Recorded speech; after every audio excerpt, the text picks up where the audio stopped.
Assalomu alaykum azizlar. Ataşahirdamiz. Umraniya deb ham o'tadi bir tarafi. Manzarani ko'rib turibsizlarmi? Вообще zamonaviy. Hozir turgan joyimiz 360 gradus polni ko'rinadi atroflar. 11-etajdamiz. Bu yer sita, ya'ni ko'ri, yashillik nimasi ko'proq. Biznes sentrlar mana ko'rib turganinglardek. Shunday yaqinlab nima qilib ko'rsatib yuboring. Azizlar, showroom kvartirasiga keldik, shu ko'rini, sitani.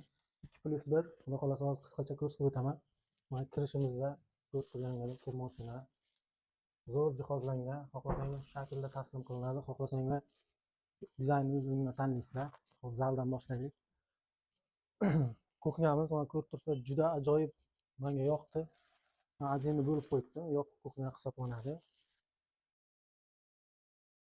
Mana qaranglar, qanaqa chiroyli dizayn qilingan. Bu yerda ovqatlanib, yumshoq mebellar, juda ajoyib. Balkonni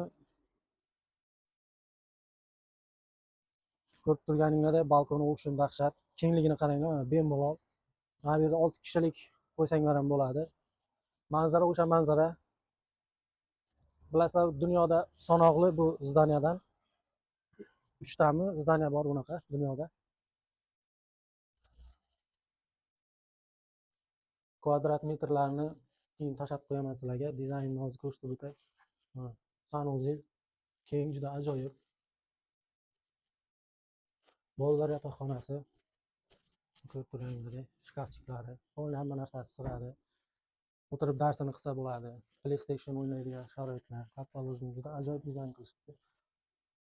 Asosiy yotoqxonamiz вообще dahshat. O'zini shaxsiy sanuzeli bor. Garderobini ham juda ajoyib qilgan. Bu yerdan ham azizlar manzara ko'rinadi. Yaxshi narxlarda turibdi. Yangi yil oldin skidka qilishgan. Shuning uchun bugun shunaqa bir nima uyushtirishdi. Narxlarni skidka qilishi va ochilishiga nima qilib.